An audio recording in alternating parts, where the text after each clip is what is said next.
Ya, sudah terlihat fans-fans saya di depan ya. Ini yang menyuarakan suara-suara saya nantinya. Assalamualaikum warahmatullahi wabarakatuh. Waalaikumsalam warahmatullahi wabarakatuh. Sekali lagi boleh, tapi lebih semangat. Assalamualaikum warahmatullahi wabarakatuh. Waalaikumsalam warahmatullahi wabarakatuh. Oke, lantang dan kuat suaranya ya. Cocok kayaknya jadi tim ses nih. Ada yang mau direkrut nggak? Udah siap aja. Siap apa nih? Siap nikah? Oke, perkenalkan nama saya Rifki ya.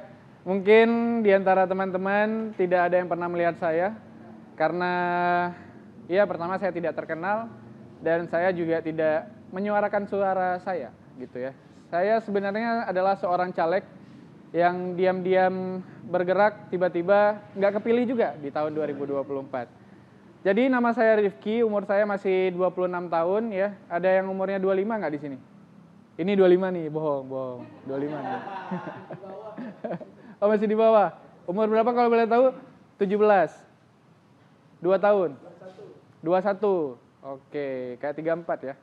Oke, malam hari ini ya, saya berdiri di depan kalian ya, ingin menyampaikan sedikit orasi mungkin sekitar 30-45 menit ya. Sanggup nggak? Ya udah 3 menit aja, ya udah 3 menit aja nggak apa-apa. Nah saya datang dari partai yang mungkin sudah dikenal. Kalau dari warna baju udah ketahuan? Sudah. Ya. Wow.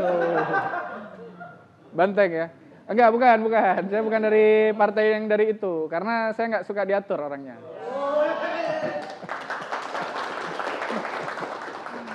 Oke. Menjadi seorang caleg itu sebenarnya gampang-gampang susah gitu ya. Kebetulan saya jomblo ya, nggak jomblo sih, semoga ada yang nonton ya. Saya belum menikah lebih tepatnya ya, ya jomblo sama aja sih sebenarnya. Jadi sekalian menyuarakan suara saya menjadi caleg 2024, saya juga sambilan untuk mengkampanyekan diri saya karena saya juga mencari seorang jodoh gitu. Bang, jangan senyum-senyum bang. Bukan abang, saya masih normal kok. Oke. Hari ini memang rambutnya gondrong, keren loh. Anak teknik pasti ya? Bukan? Oh, hukum. Oh, capek ya kuliahnya di hukum ya? Kuliah di mana? Di hukum. Capek ya, dihukum terus kuliahnya. Oke, nah hari ini, pada kesempatan kali ini, saya sebenarnya ingin membagikan sedikit, ya mungkin sedikit modal ya, investasi ya. Banyak yang bilang kalau bagi-bagi uang itu investasi ya. Jadi kalau misalnya ya mungkin 100 cukup nggak? 100? Kurang ya? Enggak, kalau untuk 5 tahun ke depan. Oh ya. 100 masih kurang? 120. 130 saya ambil nih bang. Bang, 130 bang. Oh ya. Oh jualan. Enggak. Oke, jadi selain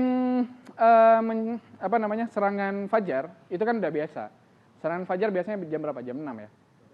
Ya, kalau saya rencananya lebih awal lagi, serangan sahur mungkin.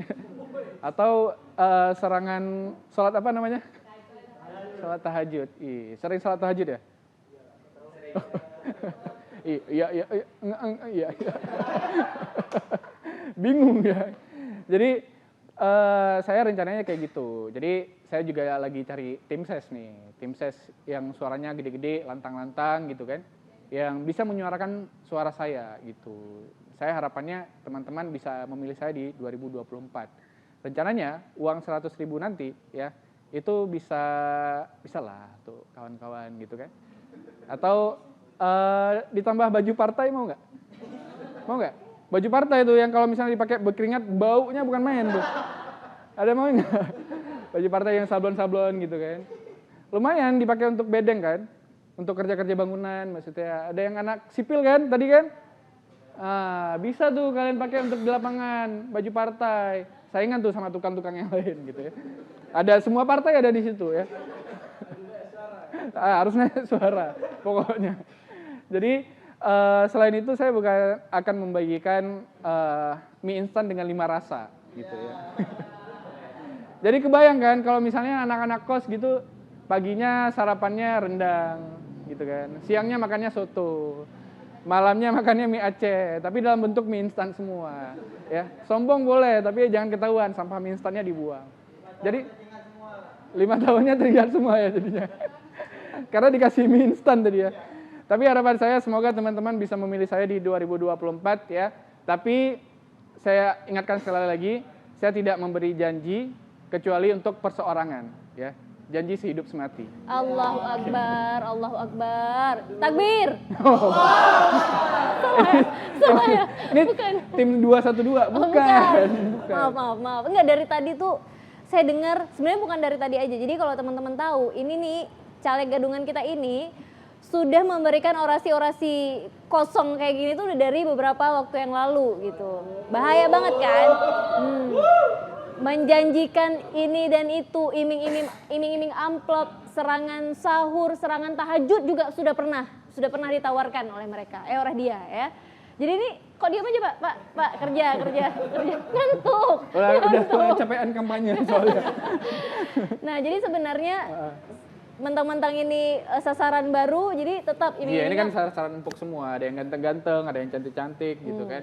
Ada yang nggak ada. Ganteng-ganteng sama cantik semua. Jadi tugas saya datang ke sini lagi-lagi sebenarnya untuk meluruskan doktrin dari gadungan ini ya, caleg gadungan ini gitu ya, bahwa sebenarnya memang dalam pemilu ini tidak boleh ada hal-hal yang seperti itu karena hal tersebut juga bisa disebut sebagai pelanggaran dalam pemilu. Saya nggak ngelanggar kok. Enggak. Kalau ngelanggar kartu merah. Enggak. Saya nggak Baju merah ini, baju merah. Oh iya. Ya. Langsung pakaiannya yang melanggar ya. Iya, jadi intinya kita sebagai pemilih, apalagi teman-teman semua di sini sebagai pemilih muda ya, harus bisa memanfaatkan suaranya dengan baik, memilih orang yang tentunya punya latar belakang yang baik ya Pak ya. Background saya bagus. Bukan Bapak ya. Dan tentunya harus menjadi pemilih cerdas.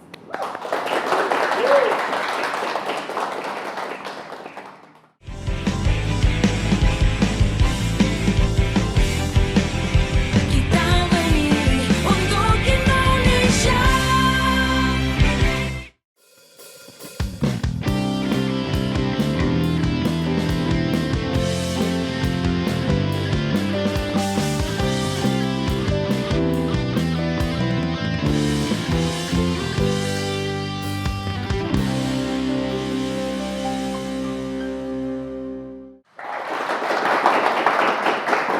Assalamualaikum warahmatullahi wabarakatuh. Bertemu lagi di Pentas Pemilu 2024 tentunya dengan saya Tika Darmawan. Dan juga saya Rifki, pastinya seperti biasa kita sudah kedatangan 3 bintang tamu dan yang luar biasanya adalah teman-teman dari Unaya. Boleh tepuk tangan ya?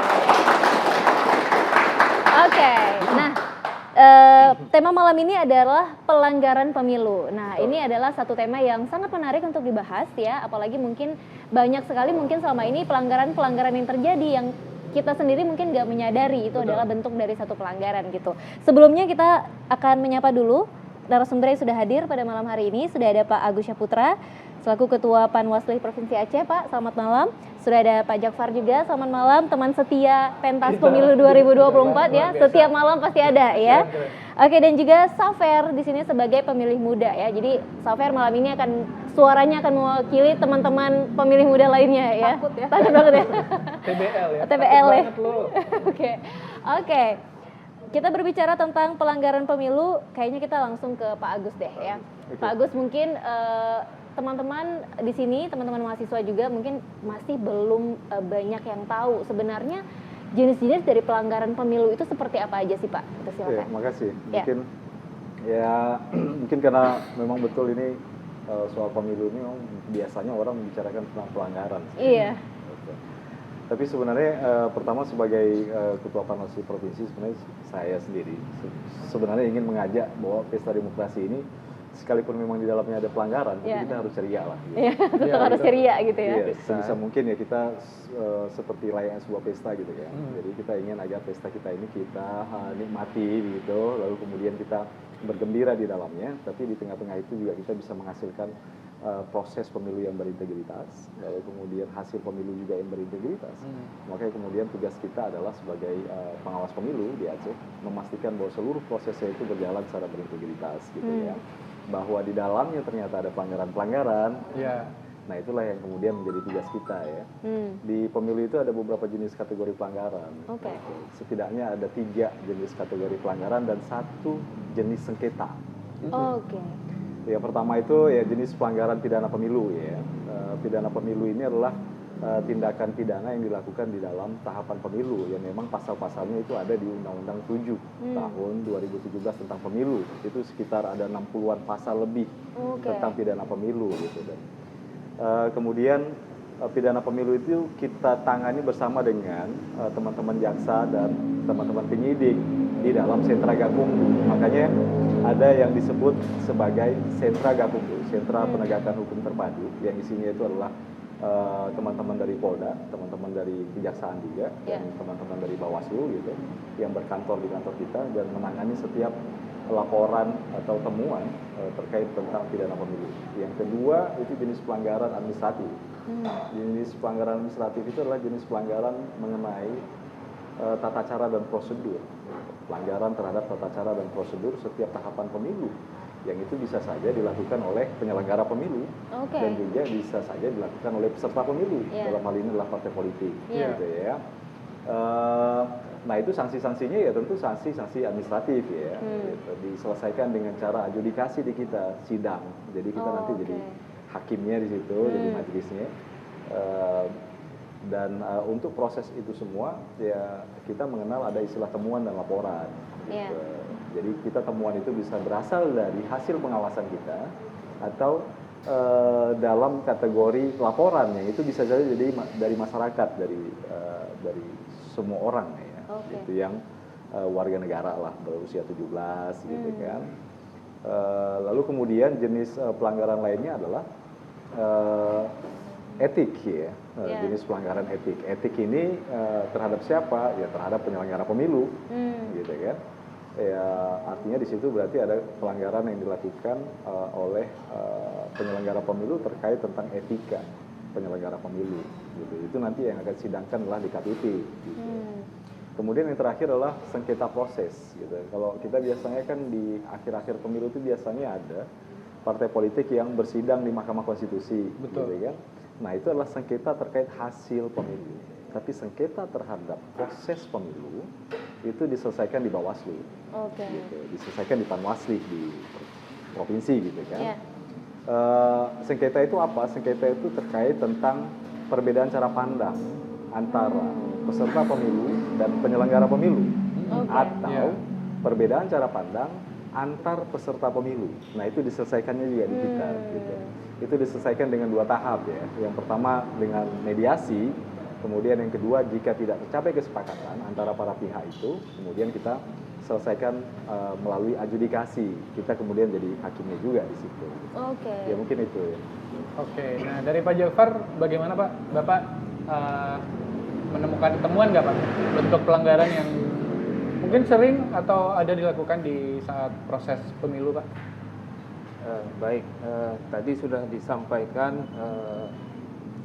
pelanggaran pemilu ya. Jadi pelanggaran ada dalam bentuk kejahatan, ada dalam bentuk pelanggaran ya. Jadi memang pelanggaran itu selalu terjadi dalam setiap tahapan pemilu, itu pasti terjadi pelanggaran. Dan pelanggaran tadi bisa dilakukan oleh semua pihak sebenarnya, bisa oleh peserta, bisa oleh penyelenggara, bisa juga misalnya oleh pemilih misalnya. Baik dalam hal menyampaikan data, pengisian data maupun dalam hal penggunaan hak pilih. Dan biasanya sebagaimana tadi disampaikan kan ada 2 pola untuk menyelesaikan pelanggaran. Yang pertama bisa saja karena temuan dari Panwas sendiri, bisa juga karena laporan dari pemilih atau dari peserta pemilu itu sendiri juga bisa. Dan kalau biasanya kalau temuan itu bisa di waktunya bisa tidak artinya waktunya waktu proses, karena antara temuan dengan proses itu ada waktunya. Terhadap laporan dengan proses itu ada waktunya, dibatasi. Jadi memang Panwas ini memang ditentukan waktu supaya jangan terlalu lama melakukan proses atau penanganan pelanggaran itu sendiri. Dan dalam praktek ada temuan, ada laporan, biasa laporan masyarakat. Cuma kadang-kadang kita melihat agak terbatas laporan. Orang mau melapor itu kalau ada kepentingannya, ada hak-haknya yang dirugikan, misalnya terjadi perusakan atribut dan sebagainya. Tapi kalau misalnya dia tidak dirugikan, cenderung masyarakat ini tidak mau melapor. Oke. Sehingga di sini temuan sangat dibutuhkan kerja aktif. Atau mungkin bahasa lain, pengawasan itu ada dua. Ada pengawasan aktif, ada pengawasan pasif. Pengawasan aktif itu artinya temuan tadi. Menghasilkan temuan yang dilakukan oleh Panwas. Kalau aktif menerima laporan. Oke, tapi Pak, kalau sepengamatan Bapak juga gitu, apakah mungkin pelanggaran-pelanggaran pemilu ini bisa diminimalisir gitu di tahun 2024 nanti? Ya, baik. Jadi kalau mungkin saya perluas secara teoritis, ini kan persoalan penegakan hukum. Iya. Jadi kalau penegakan hukum itu yang pertama harus kita lihat kan aturan hukumnya dulu yang pertama. Dari sisi aturan hukumnya, kalau aturannya sudah benar, peluang terjadi pelanggarannya kecil atau yang kita sebut dengan substansi hukum. Yang kedua,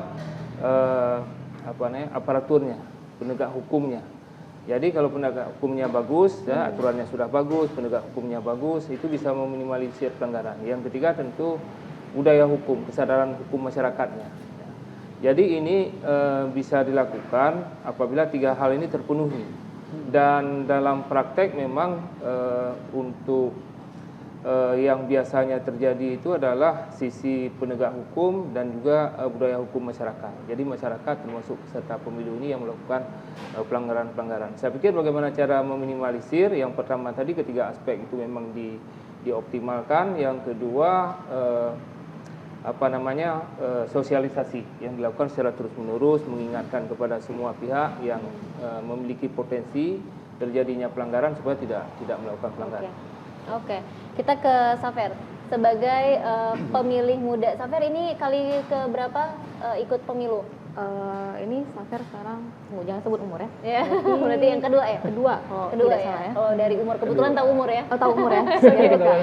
Oke, yang kedua, Safer sendiri dalam pemilu sebelumnya, bahkan dan ini menjelang pemilu selanjutnya gitu, apakah pernah menemukan pelanggaran-pelanggaran yang terjadi gitu, bahkan mungkin mengalami sendiri gitu, kayak mungkin menerima amplop, menerima sembako dan lain-lain gitu. Mungkin kalaupun menerima ya atau mendapat tawaran gitu, kayaknya kalau untuk mau melapor karena sendiri ya Pak, jadi rancu gitu, jadi aneh gitu ya. Gimana Safer?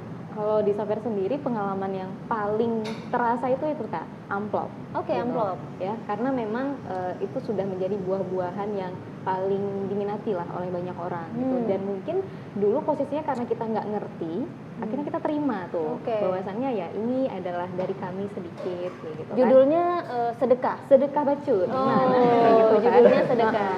Jadi dulu karena nggak paham gitu. Nah, sekarang ketika kita mengetahui bahwasannya itu adalah salah satu pelanggaran pemilu, baru sampai ngerti, oh itu yang dulu yang dilakukan oleh oknum tersebut adalah sebuah pelanggaran rupanya. Setelah itu juga adanya ini Pak, pemalsuan data angka yang dulu bisa kita saksikan dengan jelas seperti itu.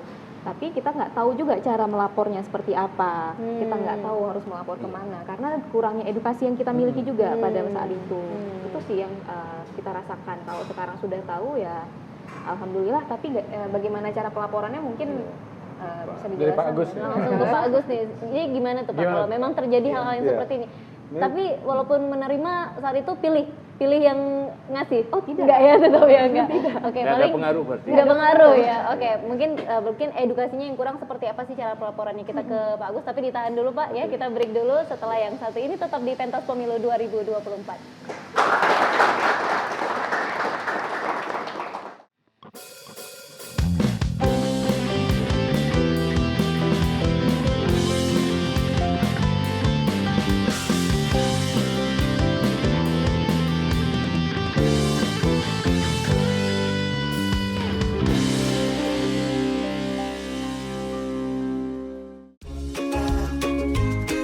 Sudah tahu belum tahapan pemilu?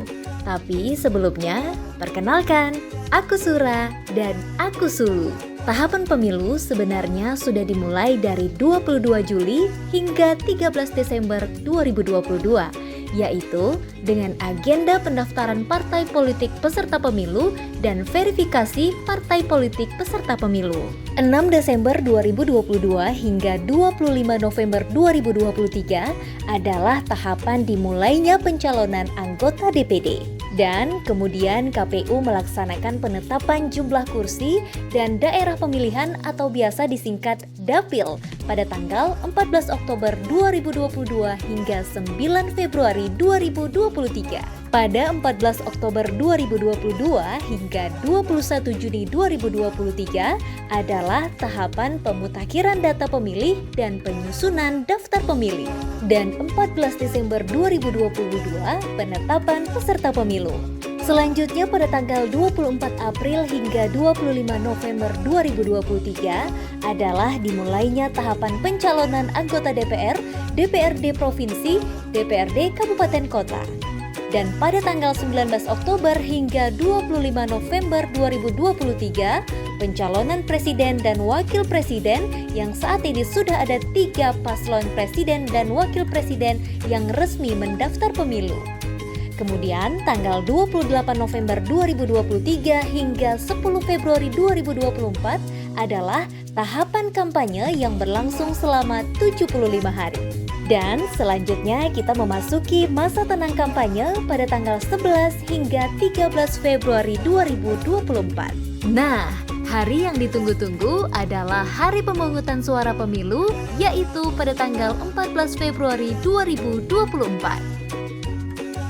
Pada 14 hingga 15 Februari 2024 dilanjutkan tahapan penghitungan surat suara dan rekapitulasi hasil penghitungan suara pada tanggal 15 hingga 20 Maret 2024. Pada tanggal 1 hingga 10 Oktober 2024 adalah pengucapan sumpah atau janji anggota DPR dan DPD terpilih.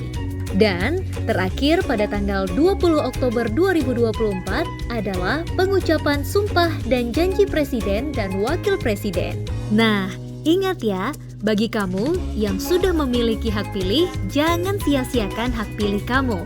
Karena satu suara dari kamu sangat menentukan masa depan Indonesia.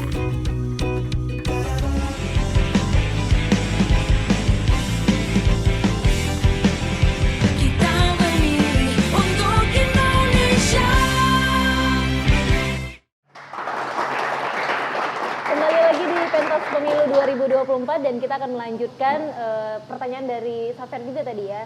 Sebenarnya untuk melapor terkait dengan pelanggaran pemilu itu seperti apa sih Pak Agus gitu? Karena mungkin seperti yang kita bahas tadi, kalau sendiri itu kita rada deg-degan nih sendiri ya gitu. Gimana? Ya sebenarnya gampang sih sekarang, karena dulu mungkin belum ada, ini karena baru 2 tahun ya. Kita sudah meluncing apa yang kita sebut sebagai SIPP, Sistem Informasi Penanganan Pelanggaran. SIPP? Iya, SIPP ini setiap orang, setiap warga negara itu bisa melaporkan melalui online sih. Jadi bahkan dari rumah-rumah juga bisa melapor. Ya, memang di situ nanti tinggal mengupload KTP, kemudian uraian kejadian, apa yang mau itu template-nya juga udah ada di kita, tinggal diisi aja. Gitu. Jadi bahkan sekarang udah semudah itu sih sebenarnya. Selain itu manfaat SIPP ini juga kita jadi bisa melihat progres dari laporan yang kita sudah sampaikan. Jadi dia udah sampai di mana nih? Sedang diproses di apa gitu kan. Itu terus tuh sampai dengan akhir dari laporan itu. Jadi sekarang udah begitu terbuka dan sangat terbuka dan sangat mudah gitu kan. Namun kadang-kadang ada kesulitannya jika cara pengisiannya nih yang kesulitan segala macam, dan itu pun ya tinggal datang ke kantor kita sih, kantor Panwasli ya. Itu gampang di Google juga ada Panwasli Provinsi Aceh di Jalan Beringin gitu. Nanti ya tinggal pakai map sekarang kan gampang juga, ngapain nanya ke orang kan. Dan kita udah siapkan sih sebenarnya meja laporan, sudah petugas penerima laporannya juga sudah ada. Nanti juga ada yang membimbing, ada yang memberitahu dan menjelaskan segala macam gitu ya. Bahkan jika misalnya pelapor tidak mau misalnya terlibat terlalu jauh di dalamnya tapi mengetahui sesuatu, bahkan juga bisa menginformasikan ke kita agar kita jadikan itu sebagai informasi awal gitu. Melalui SIPP itu tadi bisa Iya, juga? bisa melalui SIPP. Kalau tidak bisa ditanganin karena pelapornya nggak datang nih kan waktu kita undang segala macam terhenti di situ, kita bisa jadikan itu sebagai informasi awal untuk kemudian kita lakukan penelusuran ya, investigasi gitu, dan bisa kita tangani, kita cari-cari bukti-buktinya, kita lengkapi dan sebagainya gitu kan. Tapi ya sifatnya ya pasif, juga bisa aktif. Kalau aktif itu dari kita, dari pengawas pemilunya. Kalau pasif itu ya kita justru mengharapkan keaktifan dari masyarakatnya. Jadi kita sebagai pihak yang menerima laporannya gitu kan. Tapi bahkan jika laporan itu pun nggak bisa dituntaskan karena si pelapornya misalnya ya nggak mau melanjutkan atau apa, itu bisa kita jadikan temuan aktif kita gitu. Dan tetap bisa dilanjutkan. Bisa. Sekalipun ya sekali lagi sih sebenarnya kita di Panwasli Provinsi Aceh ini targetnya itu bukan menghukum orang sebanyak-banyaknya sebenarnya. Bukan ya memang itu sebagai mahkotanya Bawaslu lah gitu, kehormatannya, karena itu putusan-putusan kita kan, berarti ada keputusan-keputusan kita yang kita keluarkan di situ. Tapi fokusnya itu adalah pada pencegahan gitu. Jadi kita berusaha sebisa mungkin mencegah ke potensi pelanggaran gitu. Makanya dengan sosialisasi gitu. Makanya dalam 2 tahun ini kita sangat gencar melakukan sosialisasi. Bahkan kita juga sebenarnya punya 1.000 lebih kader pengawas partisipatif di seluruh Aceh yang kita latih, kita didik. Oke. Gitu. Ya, kita seperti sekolah gitu kan. Kita berikan informasi, pendidikan tentang pengawasan, tentang demokrasi juga, tentang pemilu, tentang pilkada dan sebagainya, hingga mudah-mudahan mereka menjadi PR gitu lah ya, menjadi duta di tengah-tengah komunitasnya masing-masing untuk setidaknya menyampaikan apa yang mereka ketahui tentang pemilu, cara mengawasinya. Oke, berarti kalau kita menemukan kayak orasi atau juga kampanye dari caleg-caleg gandungan kayak gini tadi ya, itu kita udah boleh lapor juga ya Pak ya, berarti melalui SIPP tadi itu tadi. Saya dilapor nih. Iya, rencananya. Iya, tapi sejauh ini Pak, apakah untuk proses yang di awal-awal ini ya, tahap-tahap awal ini menjelang pemilu, apakah sudah ada laporan gitu terkait dengan mungkin baliho-baliho yang udah duluan dipasang gitu-gitu? Udah sih, kita juga ini sebagai informasi dalam minggu ini sejak dari tanggal 4 kemarin November, kita lakukan penertiban alat peraga kampanye. Sudah ada ya, langsung. Dan itu terus maraton sampai dengan 1 minggu yang akan datang. Jadi kita lakukan serentak seluruh 23 kabupaten kota di Aceh. Jadi mudah-mudahan agak sedikit rapih lah gitu ya. Memang kita kenal apa yang disebut sebagai alat peraga sosialisasi, tapi ada juga alat peraga kampanye yang dilarang dipasang sebelum masa kampanye. Nah itu yang kita lakukan penertibannya gitu. Di beberapa kabupaten kota udah jalan, gitu. Tinggal di sedikit kabupaten kota yang sedang on proses nih sekarang. Laporan-laporan di kita termasuk kemarin ada laporan dugaan pelanggaran administratif juga sudah kita proses dan sudah kita putus juga kemarin tentang pendaftaran calon anggota DPR ya. Tentang calon anggota DPR itu ada kita proses, kita lakukan, dan memang hanya karena itu tidak diketahui karena itu bukan pekerjaan-pekerjaan yang populer ya, gitu. Biasa kan orang itu terkait tentang penanganan pelanggaran itu kan pertama tidak populer bagi yang terlapor, gitu kan, partai politiknya ya, atau penyelenggara gitu, karena kemarin kebetulan yang dilaporkan adalah penyelenggaranya gitu, penyelenggaranya. Hanya kemudian dan itu pun bisa dilihat di SIPP itu apa saja yang sudah kita tangani, itu juga ada di situ. Berarti real time ya, kayak itu secara real time kita bisa ikutin. Iya, bahkan putusannya itu apa gitu kan. Karena kita juga mengawasi tindak lanjut dari putusan kita gitu. Itu sudah dilakukan atau belum? Karena bagi KIP gitu misalnya, mereka punya kewajiban 3 hari sejak dikeluarkannya putusan untuk melaksanakan putusan kita. Harus segera ya. Berarti dituntas semua ya Pak ya? Baliho saya cuma 2, berarti diambil juga Pak? Cuma 2 loh Pak. Kalau itu APK terpaksa kita tertibkan gitu kan. Enggak, saya kan modelnya kan kecil Pak. Jadi balihonya 2 dan dia diambil juga. bukan baliho, stiker kali maksud kamu ya. Di motor kalau, lagi, tempelnya di motor lagi. Di motor lagi ya kemana-mana. Tapi saya pengen nanya juga nih Kak. Nggak boleh, harus saya dulu. Nggak boleh. Silakan Ki, mau nanya apa? Iya, ke Pak Jafar kali ya. Saya mau nanya nih Pak, ini kan dari Panwasli dan KIP sudah menertibkan. Tapi apa sih Pak yang buat peserta pemilu itu masih aja melanggar? Kira-kira kenapa tuh Pak? Masih terus ada pelanggaran-pelanggaran seperti atribut kampanye yang dipasang sebelum waktunya gitu. Iya, gitu. Itu sebenarnya semacam curi start gitu. Iya. Dia ingin lebih dahulu memperkenalkan diri, mungkin yang pertama kan lebih duluan dikenal. Yang kedua masa sosialisasi atau perkenalkan itu lebih lama, sehingga diharapkan dengan lebih cepat, lebih lama, sehingga lebih mudah dikenal, lebih banyak dikenal orang, dan tentunya harapan terakhir kan mereka akan dipilih. Jadi itu semacam curi start menurut saya. Itu memang hal-hal yang sudah diantisipasi dalam peraturan pemilu. Memang Tapi itu nggak boleh. itu kan terus ada Pak di setiap pemilu gitu ya. Padahal kan peraturan ini sudah jelas gitu ya, Iya. untuk tidak boleh ada sebelum waktu kampanye gitu. Tapi kenapa masih ada aja yang tetap curi start gitu? Apakah nanti di pemilu 2024 ini atau kedepannya lagi itu masih akan pelanggaran-pelanggaran seperti itu akan masih ada gitu? Atau mungkin karena apa ya? Tidak tegas dari Iya, mungkin gitu. Iya. Bagus. Jadi mungkin ada dua hal yang terkait ini, curi start, yang kedua kampanye di luar jadwal. Jadi memang ada masa kampanye, tapi mungkin bukan jatah dia, jatah orang lain. Dia juga kadang-kadang melakukan. Atau misalnya ada waktu tertentu, pagi sampai jam berapa, 5 sore misalnya. Dia setelah jam 5 masih kampanye, itu juga nggak boleh. Kemudian ada juga larangan kampanye di tempat tertentu, di rumah ibadah misalnya, tempat pendidikan dan sebagainya, nggak boleh. Tapi memang dalam praktek itu terjadi. Menurut saya itu bukan karena tidak ngerti. Saya yakin itu memang sudah disosialisasi baik oleh penyelenggara maupun pengawas. Tapi memang tingkat kesadaran itu. Jadi suatu aturan itu bisa ditegakkan sangat tergantung kepada kesadaran hukum si pelaku itu sendiri. Cuman saya tertarik tadi Safer ya. Safer ini terima amplop. Iya. Ya. Tapi kalau saya nggak mau terima amplop. Kalau saya isinya aja saya. Amplopnya dibalikin, Pak. Amplopnya dibalikin. Iya. Tapi kita ke Pak Agus lagi, kita penasaran. Ini tetap terjadi, Pak. Nah, apakah karena kurang penindakan yang ada itu kurang tegas, sehingga tidak ada efek jera ya dari para mereka-mereka yang masih melakukan hal-hal tersebut gitu? Iya.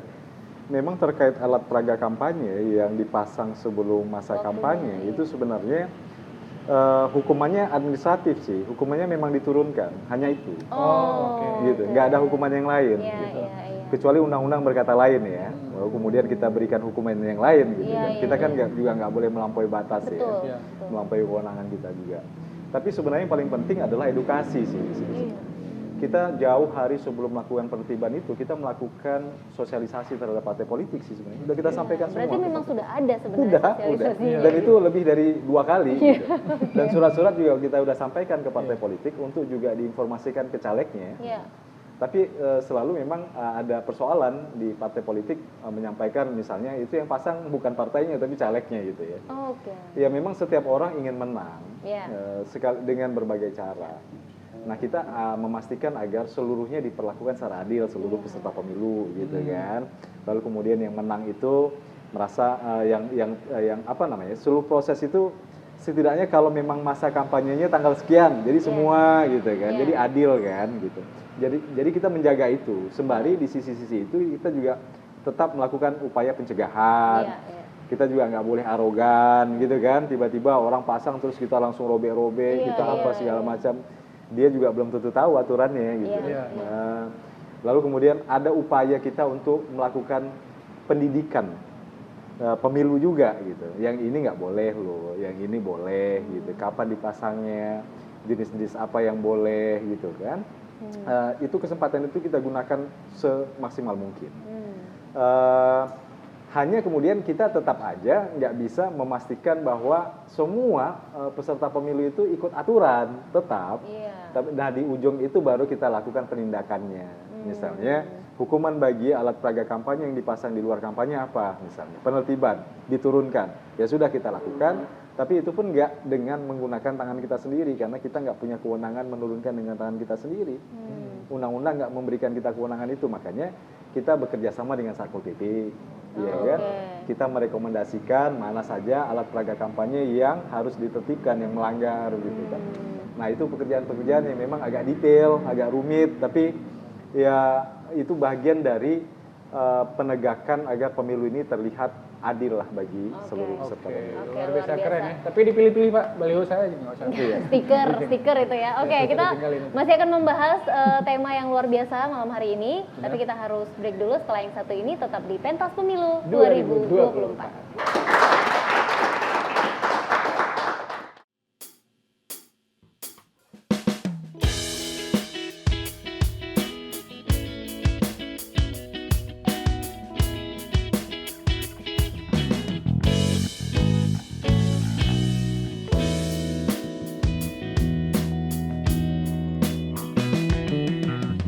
Cara berkata jalan dengan indah untuk menumpahkan maksud hati, keberanikan diri untuk memulainya.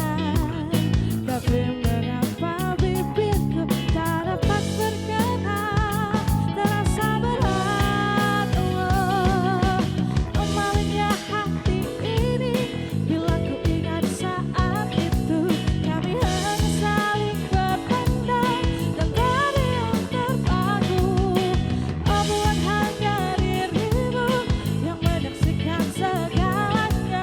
Oh bulan tolonglah daku, katakan padanya aku cinta dia.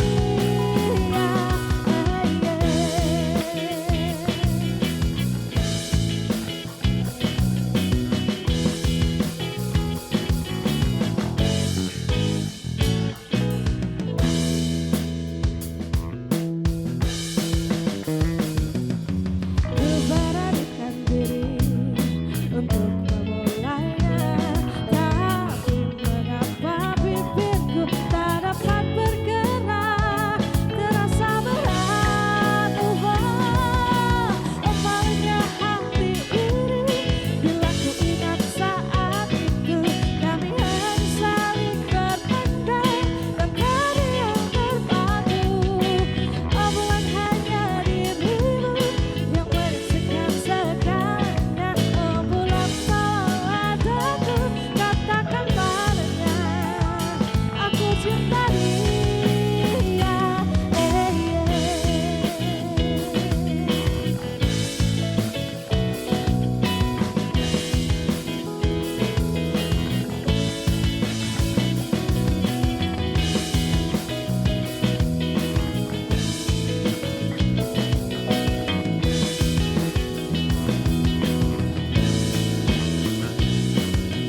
Amalnya hati ini bila ku ingat saat itu kami hanya saling berpandang dan terdiam terpaku.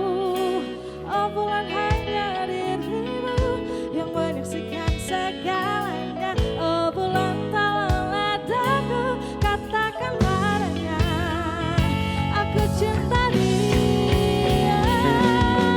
Amalnya hati ini bila ku ingat saat itu kami hanya saling berpandang dan terdiam terpaku. Oh bulan hanya dirimu yang menyaksikan segalanya. Oh bulan tolonglah daku, katakan padanya aku cinta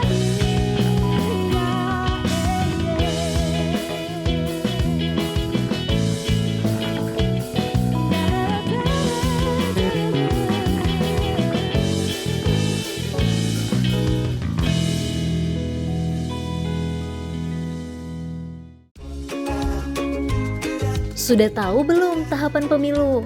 Tapi sebelumnya, perkenalkan, aku Sura dan aku Sulu. Tahapan pemilu sebenarnya sudah dimulai dari 22 Juli hingga 13 Desember 2022, yaitu dengan agenda pendaftaran partai politik peserta pemilu dan verifikasi partai politik peserta pemilu. 6 Desember 2022 hingga 25 November 2023 adalah tahapan dimulainya pencalonan anggota DPD. Dan kemudian KPU melaksanakan penetapan jumlah kursi dan daerah pemilihan atau biasa disingkat Dapil pada tanggal 14 Oktober 2022 hingga 9 Februari 2023. Pada 14 Oktober 2022 hingga 21 Juni 2023 adalah tahapan pemutakhiran data pemilih dan penyusunan daftar pemilih. Dan 14 Desember 2022 penetapan peserta pemilu. Selanjutnya pada tanggal 24 April hingga 25 November 2023 adalah dimulainya tahapan pencalonan anggota DPR, DPRD Provinsi, DPRD Kabupaten Kota. Dan pada tanggal 19 Oktober hingga 25 November 2023, pencalonan presiden dan wakil presiden yang saat ini sudah ada 3 paslon presiden dan wakil presiden yang resmi mendaftar pemilu. Kemudian tanggal 28 November 2023 hingga 10 Februari 2024 adalah tahapan kampanye yang berlangsung selama 75 hari. Dan selanjutnya kita memasuki masa tenang kampanye pada tanggal 11 hingga 13 Februari 2024. Nah, hari yang ditunggu-tunggu adalah hari pemungutan suara pemilu, yaitu pada tanggal 14 Februari 2024. Pada 14 hingga 15 Februari 2024 dilanjutkan tahapan penghitungan surat suara dan rekapitulasi hasil penghitungan suara pada tanggal 15 hingga 20 Maret 2024. Pada tanggal 1 hingga 10 Oktober 2024 adalah pengucapan sumpah atau janji anggota DPR dan DPD terpilih. Dan terakhir pada tanggal 20 Oktober 2024 adalah pengucapan sumpah dan janji presiden dan wakil presiden. Nah, ingat ya, bagi kamu yang sudah memiliki hak pilih, jangan sia-siakan hak pilih kamu. Karena satu suara dari kamu sangat menentukan masa depan Indonesia.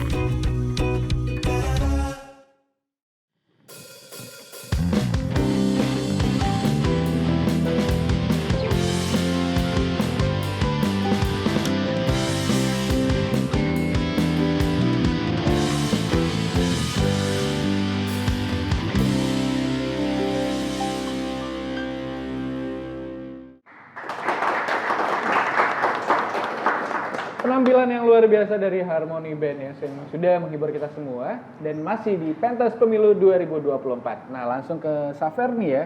Kita penasaran juga nih, gimana sih Safer menanggapi atau mengisi ya pengetahuan tentang bagaimana menghadapi cara-cara kampanye dari para caleg, apalagi yang melakukan pelanggaran ya. Iya, mungkin kemarin kan Safer sempat bilang sebelumnya di pemilu-pemilu sebelumnya itu belum tahu kalau itu termasuk pelanggaran yang judulnya sedekah gitu ya. Nah, seperti apa Safer mengedukasi diri sampai akhirnya tahu oke, ini jenis-jenis pelanggaran? Kalau menurut Safer sih karena memang mungkin dari pihak Bawaslu dan Bawaslu sendiri juga sudah melakukan pemetaan potensi pelanggaran yang akhirnya juga memberikan sosialisasi, akhirnya edukasi itu tersampaikan apalagi kepada anak-anak muda. Selain itu juga kita Safer sendiri tertarik mungkin untuk cari-cari tahu melalui browsing karena pesta pemilunya sudah mulai dijalankan begitu kan Pak. Jadi stimulus-stimulus itu membangkitkan sih rasa ingin tahu ya supaya partisipasi publik apalagi dari anak muda bisa lebih mensukseskan nih pesta demokrasi yang lebih berkualitas. Jadi kalau saran Safer sih untuk teman-teman apalagi yang ada di sini ya, sering-sering cari tahu dan browsing itu adalah cara paling mudah sih untuk mengedukasi diri supaya lebih cerdas dalam menghadapi pemilu 2024 nanti. Keren, luar Keren biasa. banget. Ya. Luar biasa karena memang sebenarnya jarang banget ya Pak Jafar, kalau kita melihat misalnya minat anak muda ya dalam pemilu ini kan biasanya kurang gitu ya Pak ya. Tapi Bapak melihat di pemilu kali ini seperti apa minat anak-anak muda ini Pak untuk pemilu di 2024 dan seperti apa mereka paham bahwa ini pelanggaran dan ini pelanggaran gitu ya, dan akhirnya mereka bisa jadi sahabatnya dari Bawaslu dan juga Panwaslu gitu ya untuk bisa melaporkan segala pelanggaran yang ada gitu. Mungkin kalau kita bandingkan dengan pemilu-pemilu sebelumnya, saya yakin pemilu 2024 ini minat anak muda terutama masyarakat secara umum juga tentu lebih meningkat. Kenapa lebih meningkat? Yang pertama dari sisi penyelenggaraan pemilu 2024 kan ada lima pihak yang dipilih. Jadi mulai dari pasangan calon presiden, wakil presiden, DPR, DPD, DPRA dan DPRK. Dan ini dengan banyaknya calon yang dipilih tentu para calon ini akan melakukan sosialisasi semaksimal mungkin, akan memperebutkan suara. Kemudian juga upaya-upaya yang dilakukan oleh penyelenggara, sebagaimana tadi disampaikan, itu juga sangat maksimal, melakukan sosialisasi kepada masyarakat agar masyarakat itu bukan hanya sekedar menggunakan hak pilih, tetapi juga ikut mengawal pemilihan itu sendiri, termasuk semua tahapan pemilu. Dan juga perlu kita ketahui memang Panwas ini juga nggak bisa bekerja sendiri, hanya 5 orang tingkat provinsi 5, kabupaten 5, dan bahkan ada yang 3 dan seterusnya ke bawah. Jadi pelibatan masyarakat ini sangat penting karena semaksimal mungkin Panwas ini bisa mendayagunakan masyarakat, mendayagunakan pemilih untuk berpartisipasi, untuk ikut memantau, mengawasi pelaksanaan tahapan-tahapan. Karena bagaimanapun mata masyarakat ini kan lebih banyak, di mana-mana ada. Jadi kalau mereka bisa berpartisipasi, saya pikir potensi pelanggaran itu bisa diantisipasi. Bahkan kalau misalnya terjadi pelanggaran, tentu kita harapkan ada yang mau melapor. Seperti tadi disampaikan Pak Agus, misalnya kadang-kadang memang untuk melapor itu tidak berani, kadang-kadang tahu ada pelanggaran tapi tidak berani melapor. Kadang-kadang melapor itu juga ada konsekuensi, terutama untuk melapor pelanggaran pidana atau tindak pidana. Kenapa? Nanti kan prosesnya bisa sampai ke pengadilan dan dia juga akan dihadirkan di pengadilan. Maka salah satu solusi yang dilakukan oleh Panwas tadi adalah laporan itu dijadikan sebagai temuan. Jadi kalau temuan itu tidak perlu terlalu banyak terlibat si pelapor tadi. Dan kalau ini bisa dilakukan, saya pikir suatu hal yang paling baik, dan masyarakat, terutama para adik-adik mungkin dari mahasiswa, para pemilih itu nggak perlu takut lagi, karena memang mereka akan terlindungi. Luar biasa. Oke, dari Pak Agus mungkin sedikit, saya penasaran juga nih Pak. Dari tadi kita ngebahas sanksi terhadap peserta pemilu. Nah, pasti ada sanksi yang dilakukan oleh apa namanya? Panwas, bukan Panwas Pak. Siapa sih namanya? Pemilih. Pemilih. Itu seperti apa biasanya Pak? Ya biasanya ya seperti mencoblos lebih dari 2 kali, memberikan data yang palsu ketika ada pendaftaran pemilih gitu kan ada pendaftaran pemilih, dia menyampaikan datanya yang palsu segala macam gitu, itu juga ada potensi pidananya. Terutama terkait tentang pendataan pemilih ya, dan itu pidananya lumayan gitu, agak serius kayaknya soal pemilih ini gitu. Makanya ya kita mengajak juga untuk bagi masyarakat yang belum terdata, silahkan melaporkan ke petugas. Kalau di desa itu, di kampung itu ada namanya KPPS ya. KPPS, petugas di jajaran KIP-nya. Walaupun sebenarnya masa pendataannya udah selesai dengan pantarlihnya kemarin, tapi proses update terhadap daftar pemilih itu masih terus kita dilakukan oleh KIP, dan kita mengawasi prosesnya itu Panwasli gitu, sampai dengan pemungutan suara nanti gitu. Jadi masih tetap ada kemungkinan untuk ada pemilih yang baru, misalnya belum terdaftar misalnya Pak. Iya, belum terdaftar, bisa masih jadi bisa kita laporkan. Bisa karena memang terlewat kemarin waktu di data. Atau kemudian waktu sedang ada pendataan kita sedang nggak berada di tempat, gitu kan? Atau memang waktu sedang didata kemarin kita belum berusia 17 tahun. Itu juga kita bisa mendaftarkan diri, menyampaikan bahwa kita sudah berusia 17 tahun di tanggal pemungutan itu ya. Lalu kemudian bagi yang pensiun juga, karena TNI dan Polri kan sedang dicabut hak pilihnya selama bertugas. Kemudian setelah pensiun kan dikembalikan lagi hak pilihnya. Itu juga termasuk jadi pemilih pemula juga itu. Tapi dalam kategori karena selama bertugas mereka tidak mendapatkan hak untuk memilih. Kemudian setelah pensiun baru kemudian hak memilihnya dikembalikan oleh negara. Nah itu jadi pemilih pemula juga untuk pertama kali memilih gitu. Perdana memilih setelah pensiun. Oke, tapi sebenarnya dari tahapan-tahapan pemilu ini sendiri, di tahapan mana sih Pak yang paling rentan terjadinya pelanggaran gitu? Kan yang kita tahu biasanya nih yang paling dijaga kan kotak suara ya, karena ini paling rentan misalnya. Tapi di tahapan-tahapan lain apakah ada gitu kemungkinan terjadi juga pelanggaran? Iya, ini termasuk tahapan yang sekarang sedang berjalan ya, tahapan kampanye. Ya, dalam beberapa hari lagi kita secara resmi akan memasuki tahapan kampanye. Lalu kemudian yang paling krusial lagi adalah pengut hitung. Jadi pemungutan suara dan penghitungan suara seperti yang dijelaskan oleh Kak Vira tadi, Safira. terkait tentang manipulasi suara. Iya. Itu adanya terjadinya di mana? Di rekapitulasi suara tadi. Oke. Baik itu rekapitulasi di tingkat TPS maupun rekapitulasi di tingkat kecamatan dan di tingkat kabupaten kota gitu. Jadi misalnya perubahan-perubahan hasil perolehan gitu kan. Iya. Dari menghitung ketika sedang di TPS atau ketika sudah proses penghitungannya di tingkat kecamatan. Nah, itu sangat rawan sekali. Makanya saya juga selalu menganjurkan dan untuk pemilu 2024 ini juga kita tetap pada prinsip yang sama bahwa ya silahkan kita memaksimalkan menggunakan waktu selama mungkin untuk rekapitulasi itu selama itu masih diberikan ruang Iya. bagi tahapan Iya. penghitungan dan rekapitulasi daripada rekapitulasinya agak terburu-buru Iya. biar cepat selesai aja, tapi kemudian di situ kita jadi kurang teliti, Iya. kemudian jadi memberikan ruang bagi perselisihan-perselisihan Iya. gitu ya, yang kemudian takutnya itu akan kita ketahui di tahapan berikutnya, kemudian prosesnya jadi agak rumit untuk kita lakukan perbaikan. Iya. Jadi lebih bagus di tahapan mana dia, sejak di tahapan itu memang harus kita clearkan di situ, baru kita bergerak pada rekapitulasi di tahap berikutnya gitu. Jadi jangan sampai ngulang-ngulang ya Pak ya. Iya, jangan Balik sampai lagi gitu ya. jangan sampai kemudian nanti selisihnya itu ada di tingkat kabupaten kota. Masalahnya itu ada sejak di kecamatan gitu. Tapi nggak diselesaikan. Tapi nggak diselesaikan di kecamatan. Nah, itu kepada jajaran kita juga jajaran pengawas untuk betul-betul melakukan pengawasan secara serius gitu kan. Kalau ada pihak yang masih belum menerima hasil, lebih bagus memang dimusyawarahkan dan dicari jalan keluarnya di mana perselisihannya gitu. Jadi agar walaupun penghitungannya memang jadi agak lama jadinya kan, misalnya bongkar tong segala, ya nggak apa-apa kalau memungkinkan prosesnya di situ. Setelah berangkat dari situ semuanya udah clear, maka di tahap berikutnya jadi clear gitu, biasanya begitu sih. Oke, menarik. Nah, tadi kan dari sisi KIP dan juga Panwaslu nih Pak. Mungkin dari Pak Jafar bisa memberikan sedikit pandangan dari masyarakat nih Pak, pantauan apa sih yang bisa dilakukan untuk meminimalisir pelanggaran-pelanggaran, karena kan KIP Panwaslu manusia juga nih Pak.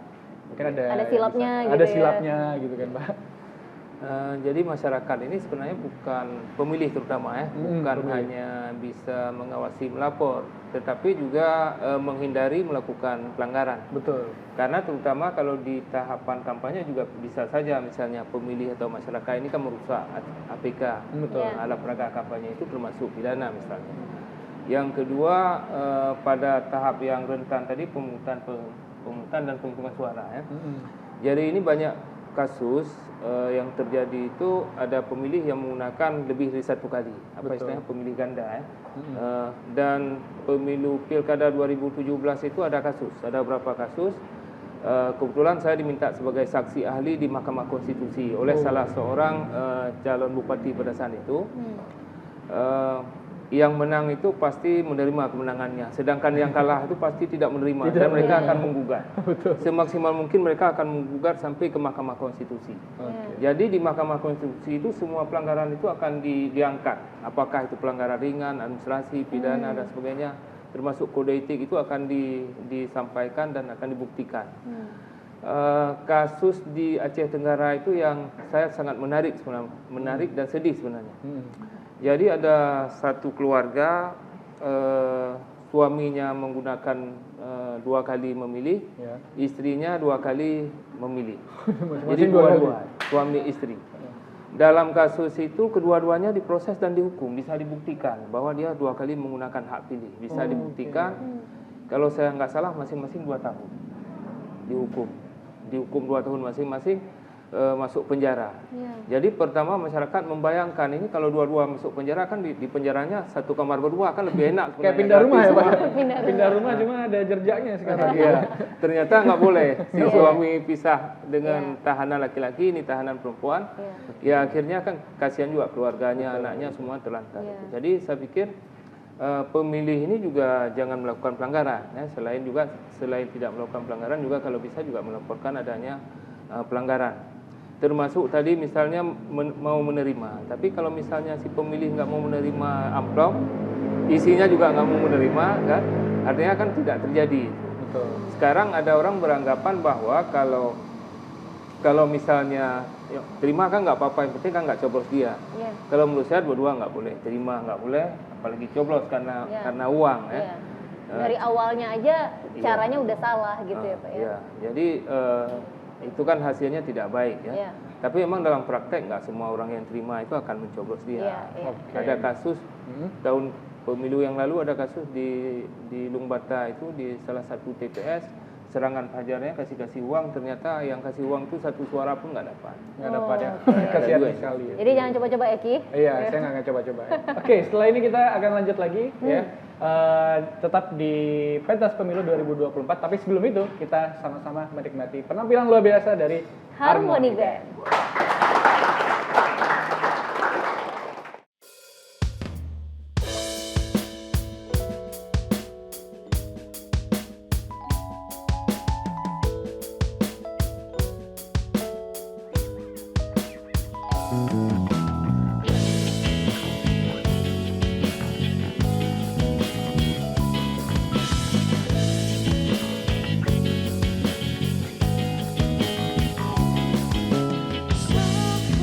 Selalu ingin bersama dekat dengan dia dan menghabiskan waktuku dan tak tersisa.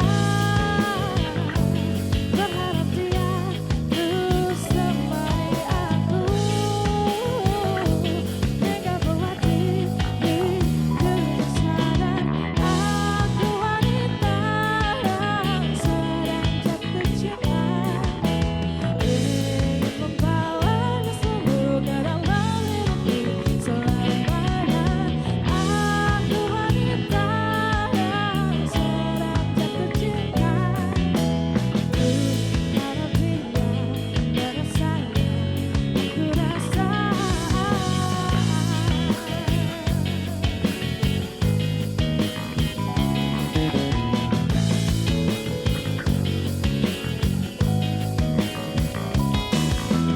Kegelisahan datang, tak menentukan rasa itu ada. Kegenangan pun melanda, kalau rasa itu ada dan tiada. Oh, itu tampak sempurna tanpa ada celah di hadapan dirinya. Oh, yang terpuja, aku wanita yang sedang jatuh cinta. Ingin membawanya selalu ke dalam hidupku selamanya. Aku wanita yang sedang jatuh cinta. Harap dia merasanya, aku rasa.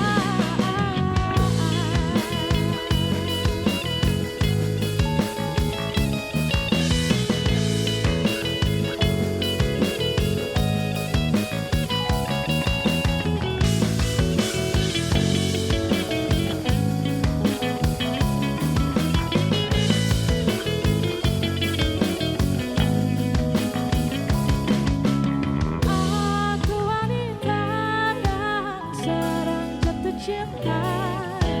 Ingin membawanya selalu ke dalam hidupku selamanya. Aku wanita yang sedang jatuh cinta.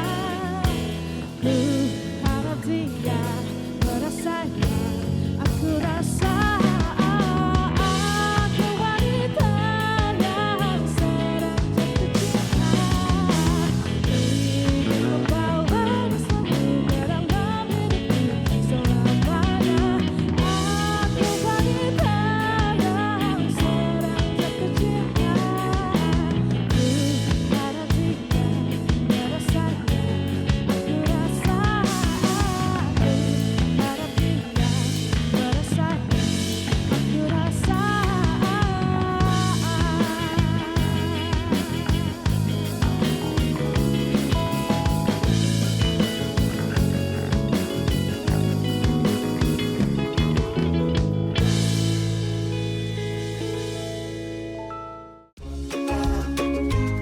Sudah tahu belum tahapan pemilu? Tapi sebelumnya, perkenalkan, aku Sura dan aku Sulu. Tahapan pemilu sebenarnya sudah dimulai dari 22 Juli hingga 13 Desember 2022. yaitu dengan agenda pendaftaran partai politik peserta pemilu dan verifikasi partai politik peserta pemilu. 6 Desember 2022 hingga 25 November 2023 adalah tahapan dimulainya pencalonan anggota DPD. Dan kemudian KPU melaksanakan penetapan jumlah kursi dan daerah pemilihan atau biasa disingkat Dapil pada tanggal 14 Oktober 2022 hingga 9 Februari 2023. Pada 14 Oktober 2022 hingga 21 Juni 2023 adalah tahapan pemutakhiran data pemilih dan penyusunan daftar pemilih. Dan 14 Desember 2022 penetapan peserta pemilu. Selanjutnya pada tanggal 24 April hingga 25 November 2023 adalah dimulainya tahapan pencalonan anggota DPR, DPRD Provinsi, DPRD Kabupaten Kota. Dan pada tanggal 19 Oktober hingga 25 November 2023, pencalonan presiden dan wakil presiden yang saat ini sudah ada 3 paslon presiden dan wakil presiden yang resmi mendaftar pemilu. Kemudian tanggal 28 November 2023 hingga 10 Februari 2024 adalah tahapan kampanye yang berlangsung selama 75 hari. Dan selanjutnya kita memasuki masa tenang kampanye pada tanggal 11 hingga 13 Februari 2024. Nah, hari yang ditunggu-tunggu adalah hari pemungutan suara pemilu, yaitu pada tanggal 14 Februari 2024. Pada 14 hingga 15 Februari 2024 dilanjutkan tahapan penghitungan surat suara dan rekapitulasi hasil penghitungan suara pada tanggal 15 hingga 20 Maret 2024. Pada tanggal 1 hingga 10 Oktober 2024 adalah pengucapan sumpah atau janji anggota DPR dan DPD terpilih. Dan terakhir pada tanggal 20 Oktober 2024 adalah pengucapan sumpah dan janji presiden dan wakil presiden. Nah, ingat ya, bagi kamu yang sudah memiliki hak pilih, jangan sia-siakan hak pilih kamu. Karena satu suara dari kamu sangat menentukan masa depan Indonesia.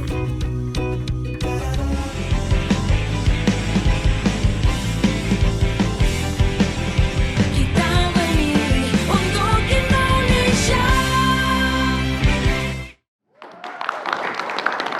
Itu dia pengambilan dari Harmony Band dan kita masuk ke sesi di mana para audiens kita ya akan boleh bertanya. Kita Iya, akan tapi- memilih 2 orang ya. Iya benar, tapi sebelumnya kita mau dengar dulu yel-yel dari teman-teman dari Unaya. Oke, Silahkan. luar biasa. Silakan. Oke teman-teman semuanya siap ya? Siap. 1, 2, 3. Unaya. Unaya. Unaya. Keren. Nah, Luar biasa nih. Ini bisa dijadiin ini ya. tim ses kayak. Tim ses ya. Suaranya gede banget, Pak. Lantang dan gede ya. Oke, silakan untuk yang mau bertanya duluan, silakan. Aku siapa? Aku. Boleh, silakan. Baik, Assalamualaikum warahmatullahi wabarakatuh. Waalaikumsalam warahmatullahi wabarakatuh. Perkenalkan, nama saya Sukbal Malawi dari Universitas Abul Yatamah. Jadi di sini saya ingin menanyakan tentang pelanggaran pemilu. Jadi kan salah satu pelanggaran pemilu yang sering terjadi bahkan sudah lumrah ya Kak, sudah lumrah yaitu money politik, yaitu politik uang. Jadi apakah ada tindakan yang serius kepada pelaku money politik seperti memblacklist nama dari kandidat calonnya? Kan kita tahu bagaimana orang-orang yang memain di money politik, yaitu kayak narapidana, ada 3 tadi kalau nggak salah. Seperti Pidana, perdana. pidana penjara, yang kedua itu menghasilkan manajemen pemerintah yang korup dan juga merusakkan paradigma bangsa. Jadi tidak sewajarnya, tapi kalau pendapat saya itu lebih baik sih di blacklist nama kandidatnya. Oke, Terima jangan kasih. dong. Saya di blacklist nanti. Iya, pasti, Saya iya. rencananya gitu. Oke, silakan. terima kasih. Subban ya. Subban ya. Silakan ke Pak Pak Agus Agus. mungkin. Oke, Berarti baik. tindakan Serius ya? serius ya terhadap mereka yang money politik. Iya, karena memang di Undang-Undang 7 money politik ini bisa dapat dihukum sampai dengan pencoretan pencalonannya. Iya, itu hukuman tertingginya untuk money politik. Tapi kemudian itu jika dilakukan secara TSM, terstruktur, sistematis dan masif. Jadi dia harus dilakukan secara terstruktur, melibatkan aparatur, kemudian ada timnya gitu kan, yang memberikan, membagikan dan lain sebagainya, kemudian mendata siapa yang akan menerima begitu. Lalu kemudian dilakukan secara sistematis, ada cara-caranya, ada tahapan-tahapannya segala macam gitu, ada ya sedemikian rupa, lalu kemudian dilakukan secara masif. Masif itu artinya lebih dari 50% dari wilayah. Misalnya kalau di Aceh ini ada 23 kabupaten kota, maka dia setidaknya dilakukan di 50%-nya. Iya, gitu. 15 Ya, atau sekitaran ya, itu ya, sekitar Pak? sekitar 12 kabupaten kota gitu. Itu persyaratan untuk bisa kita kenakan sebagai money politik ya. Money politik yang hukumannya bisa sampai dengan pencoretan Blacklist calon, ya? gitu ya, blacklist istilah tadi itu ya. Tapi jika tidak, maka tidak bisa, gitu. Dan ada satu tantangan sih sebenarnya, ada satu tantangan di dalam konteks money politik itu di Undang-Undang Pilkada itu penerima saksi, gitu ya, itu tidak penerima tidak dijerat. Yang dijerat itu hanyalah pemberi. Aman ya berarti ya? Aman. Tapi istilah ambil uangnya jangan pilih orangnya itu juga sebenarnya salah ya. Itu ada gium, itu istilah yang salah sebenarnya. Malah salahnya double-double. Kita berarti membenarkan perilaku pemberian uang itu, lalu kemudian kita mengkhianati orang yang memberi. Jadi itu jadi double-double gitu. Maka kemudian, tapi di Undang-Undang Pemilu itu si penerimanya juga bisa dikenakan. Gitu. Makanya itu membuat kita jadi semakin sulit lagi. Kenapa? Karena biasanya saksi kan orang yang menerima juga kan. Orang yang melapor saya menerima, tapi kemudian ketika ada pasal yang bisa menjerat yang menerima, kemudian dia jadi mundur. Gitu. Itu salah satu kesulitan gitu. Ya sekalipun begitu, kita tidak tidak menyerah ya, karena kita ingin menghadirkan pemilu yang berintegritas gitu ya, yang bersih. Pertama yang paling penting itulah masyarakatnya sih yang mau terima. Jadi kalau ada masyarakat yang terima, maka si caleg itu ada rasa takut kalau dia tidak memberikan maka dia kalah gitu. Jadi sebenarnya pendidikannya bukan hanya bagi peserta agar tidak melakukan itu, tapi juga bagi masyarakat agar tidak mau menerima itu. Karena apa? Karena memang itu salah satu bentuk intimidasi sebenarnya. Dalam sosialisasi kita anti money politik, saya selalu sampaikan bahwa money politik itu adalah praktek intimidatif sebenarnya. Itu mengintimidasi pemilih hingga si pemilih itu jadi kehilangan kebebasan dalam menentukan pilihannya. Meskipun ya dalam bentuk seperti nggak terintimidasi ya, tapi itu adalah intimidasi dalam bentuk yang lain di dalam pemilu sebenarnya gitu. Lalu kemudian setelah itu siapapun yang sudah memberi itu tidak lagi menghargai pemilih. Gitu. Jadi makanya setelah terpilih, jadi dia nggak punya rasa tanggung jawab yang besar terhadap konstituennya gitu kan, karena itu by transaksi kan, gitu. Makanya dalam edukasi kita selalu sampaikan bahwa kita itu mahal dan suara kita itu berharga dan bernilai gitu. Kita juga harus berani untuk menolak atau tidak merasa butuh sama sekali uang yang diberikan oleh calon dengan tujuan memenangkan si calon itu gitu. Bahwa sedekah ya silakan saja aja, gitu. Tapi kenapa di musim kampanye gitu? Kenapa ketika jadi caleg gitu kan? Jadi gitu. Iya, karena ada yang bilang Pak, berbuat baiklah sampai terlihat seperti caleg Pak. Gitu katanya Pak. Dan tetap masih ada pepatah yang bilang memilih yang bayar. Bukan memilih yang benar ya Pak ya. Oke, terjawab sudah ya. Oke, baik. Next yang ingin bertanya silakan. Ya, silakan sebutkan nama dan pertanyaannya. Assalamualaikum warahmatullahi wabarakatuh. Waalaikumsalam. Perkenalkan, nama saya Isri Rodrina. Saya dari Unaya, dari Universitas Abdullah. Jadi dari penjelasan yang udah dijelaskan tadi sama kakak dan juga abang-abang di sini, saya adalah mahasiswa yang belum pernah mengikuti pemilu nih. Jadi baru hari ini tahu banyak sekali pelanggaran yang terjadi yang tadinya saya kira itu benar, ternyata itu salah gitu. Jadi dulu waktu di sekolah, saya pernah menerima bantuan dari caleg itu berupa beasiswa. Nah, apa itu juga termasuk pelanggaran dalam pemilu atau tidak? Nah, terima kasih. Oke. Silakan. Mungkin dari Pak Jafar Pak mau Jafar menjawab, mungkin ya, silakan Pak. Gimana, Pak? Iya. Ternyata ada yang ngasih beasiswa ya Pak, kok saya nggak pernah tahu itu ada ya? Mau juga. Saya nggak dapat pula yang itu. Iya, nggak usah beasiswa karena ya. Gimana Pak Jafar? Tapi biasanya begini, kalau beasiswa itu kan jangka panjang. Iya. Kalau jangka panjang biasanya caleg itu tidak menggunakan money politik dalam bentuk jangka panjang. Dia kan transaksionalnya sesaat. Betul. Sampai dengan dia pemilihan pencoblosan setelah itu selesai. Saya pikir kalau dalam bentuk beasiswa mungkin ya dugaan saya itu dia bukan tujuan untuk pemilu atau tujuannya bukan pada saat itu tapi tujuannya jangka panjang. Sekarang di Aceh ini banyak anggota DPR RI yang memberikan memfasilitasi pemberian KIP kuliah. Iya. Ya, KIP kuliah itu bahkan di kabupaten tertentu, sekolah tertentu itu hampir semua siswa untuk melanjutkan pendidikan ke perguruan tinggi diberikan beasiswa dalam bentuk KIPK. KIPK itu sebenarnya program Kemenristek, bukan program dia. Jadi anggota dewan ini hanya memfasilitasi, meminta nama ke sekolah-sekolah dan nanti dia pada saat kuliah dapat beasiswa itu dan beasiswa itu sampai dengan selesai. Dan kalau saya melihat memang kalau dikaitkan dengan money politik boleh, tapi ini di luar masa pemilu, jadi nggak bisa dikategorikan sebagai pelanggaran pemilu karena memang untuk jangka panjang. Dan sekarang sudah hampir semua anggota DPR RI itu memfasilitasi itu. Di awalnya hanya 1-2. Sekarang hampir semua itu memfasilitasi beasiswa KIP kuliah. Oke. Sebenarnya program pemerintah ya Pak ya. Itu Kartu program Indonesia pemerintah. Pintar ya Pak ya. Mungkin semacam ini, semacam pokir juga itu. Oke, tapi kalau dari Pak Marsul sendiri gimana melihat ini Pak? Ya sebenarnya kita beasiswanya bagus sih. Iya. Beasiswanya bagus. Malah kita mendorong agar lebih banyak beasiswa yang bisa diberikan. Iya, iya benar.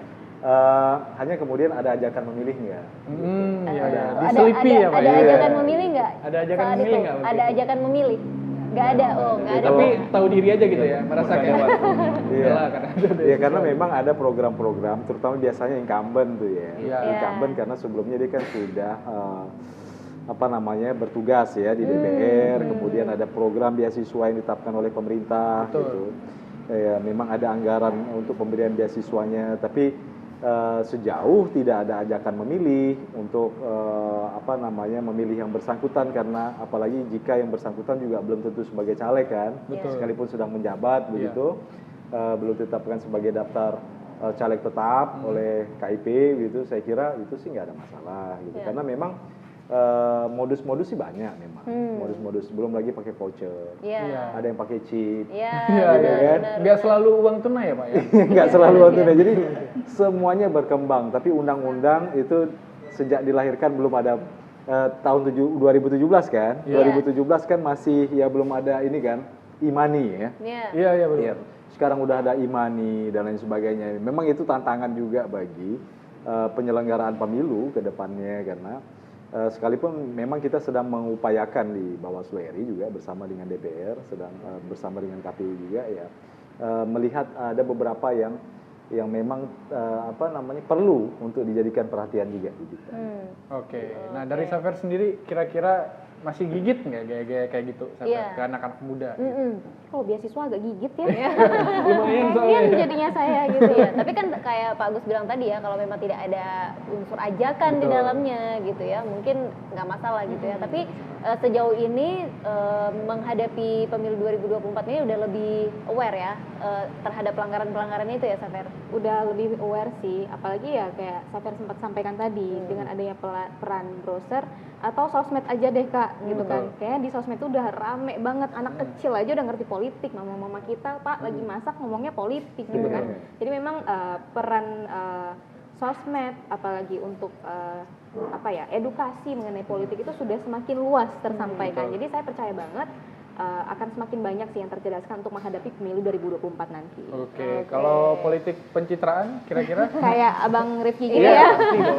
Jadi kemarin tuh sempat gitu kan Kak, ada beberapa teman saya mungkin agak-agak keren gitu kan, terus tiba-tiba naktir tuh kita langsung, kayak dia mulai calon. Ya makanya seperti yang tadi ya, berbuat baiklah Sampai dikira caleg. nah itu tadi berarti ya berlaku itu ya. Berlaku Oke. banget. Tapi berarti intinya pemilu 2024 ini benar-benar semakin banyak yang cerdas ya, pemilihnya cerdas gitu. Jadi bisa terhindar dari Iya. pelanggaran-pelanggaran yang ada ya. Menentukan pemilu yang Berkualitas juga. ya. Oke. Terima kasih untuk Subban dan Siodrina ya yang sudah bertanya dan tentunya mendapatkan bingkisan menarik dari TVRI Aceh. Oke, kita akan break sejenak ya untuk informasi berikut, tetap di Pentas Pemilu 2024.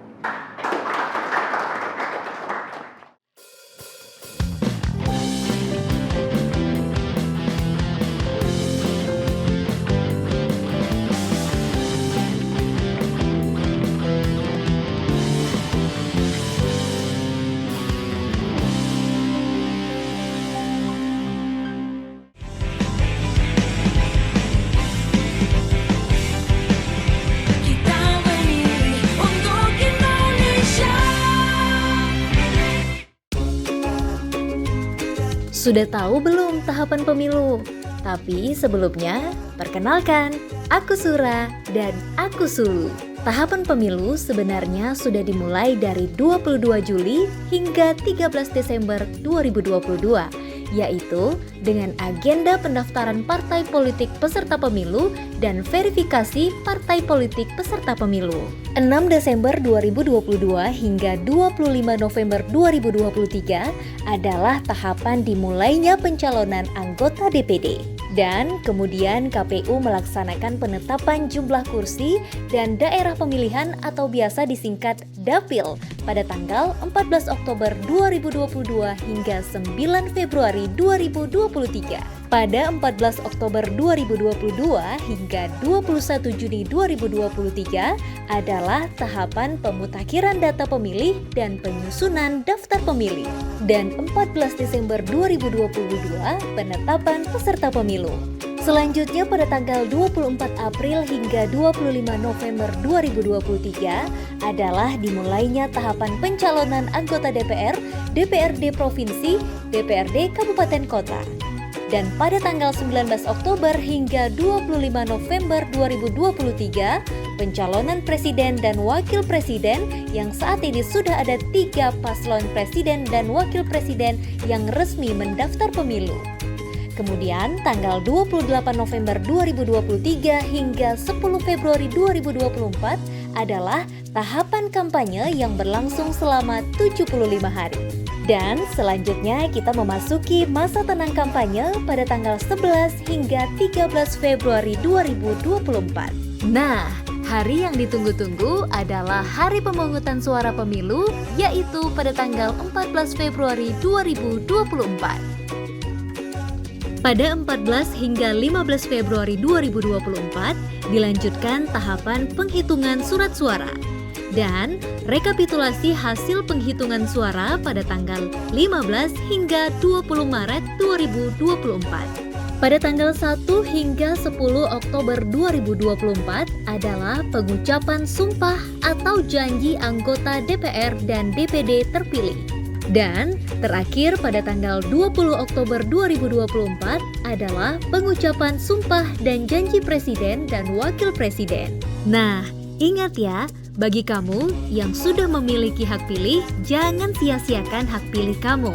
Karena satu suara dari kamu sangat menentukan masa depan Indonesia.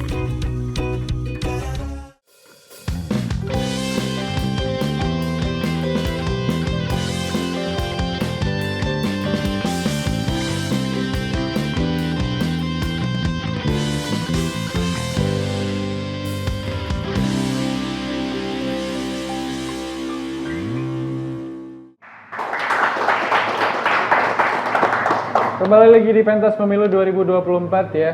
Bisa kita simpulkan Tika, ternyata pelanggaran pemilu itu nggak cuma datang dari peserta, Ya. tapi juga datang dari pemilih Dan sebagai pemilih yang pintar, kita upayakan untuk tidak melakukan pelanggaran, dan sebagai peserta pemilu ya atau yang mencalonkan diri juga kita harapkan tidak melakukan pelanggaran-pelanggaran yang sudah disebutkan oleh para bintang tamu kita malam hari ini. Nah, karena kita sudah di penghujung program, kita akan meminta mungkin sedikit pesan ya atau closing statement dari masing-masing bintang tamu. Mungkin silakan dimulai dari Pak Agus.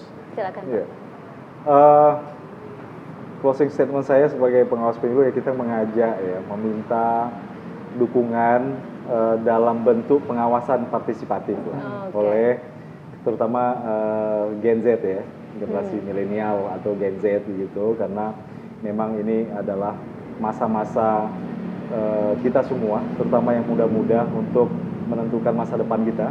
Jadi kita ingin pemilu yang berintegritas, maka karena sebagaimana tagline ya Bawaslu, bahwa bersama rakyat awasi pemilu, karena pengawasan pemilu itu nggak bisa Bawaslu sendiri, harus bersama semesta ya, bersama rakyat, kemudian bersama Bawaslu tegakkan keadilan pemilu. Jadi sekali lagi, jika melihat ada dugaan laporan pelanggaran dan lain sebagainya, silahkan jangan sungkan-sungkan atau jangan takut-takut, karena dengan cara itu kita memperbaiki sistem demokrasi kita kan. Kita menghasilkan pemilu yang berintegritas dan bisa mensejahterakan rakyat di masa yang akan datang. Oke, luar biasa. Oke, berarti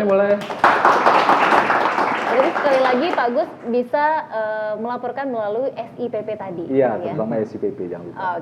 Oke. Next, silakan Pak Jafar. Baik. Saya pikir yang pertama kepada semua pihak penyelenggara itu termasuk pengawas ya. Peserta, partai politik dan juga pemilih ya, yang pertama tidak melakukan pelanggaran, menghindari untuk melakukan pelanggaran. Kita harapkan yang pertama sekali adalah adanya kesadaran untuk tidak melakukan pelanggaran. Yang kedua, kalau memang terjadi pelanggaran, agar masyarakat, pemilih, semua pihak yang mengetahui segera melaporkan ke Panwaslu. Betul. Dan kita harapkan juga bahwa semua pihak yang terlibat, termasuk Panwaslu, penegak hukum, betul-betul mempelajari dan menindaklanjuti semua pelanggaran yang terjadi, agar proses pemilu itu bisa berjalan dengan luber dan jurdil, sehingga semua pihak, apakah dia menang atau kalah, akan menerima hasilnya. Oke, baik. Terima kasih Pak Jafar. Dan Safer, ada yang ingin disampaikan selaku perwakilan nih dari pemilih muda gitu ya. Silakan Safer. Kalau dari Safer sendiri sih, selaku pemuda, kalau bisa juga semakin digait ya Pak ya, peran pemuda ini supaya partisipasi politiknya dari anak-anak muda ini lebih rame, karena mereka ini kan apalagi anak mahasiswa, agent of change gitu. Jadi bisa lebih melakukan dobrak yang lebih masif lagi, karena berikan 10 pemuda saja bisa menggetarkan dunia ya Pak ya. Dan saya percaya kalau pemuda banyak dilibatkan, kemudian paham dan cerdas akan tindakan-tindakan yang diambil, pemilu 2024 bisa jadi pemilu yang lebih berkualitas ke depannya, seperti itu. Oke, luar biasa ya. Tepuk tangan sekali lagi ya. Dan tentunya kita juga mengucapkan terima kasih yang luar biasa untuk teman-teman dari Unaya ya, sudah berpartisipasi bersama kita di sini, dan juga terima kasih untuk NA Coffee yang sudah menyediakan tempat yang luar biasa nyaman ya untuk kita bisa sharing bersama di sini, dan juga kerabat kerja yang sudah bertugas pada hari ini ya. Oke, kalau gitu Ki, langsung aja saya Tika Darmawan pamit. Saya Rifki pamit, dan ketiga bintang tamu kita malam hari ini, sampai jumpa di episode selanjutnya di Pentas Pemilu 2024.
Indonesia.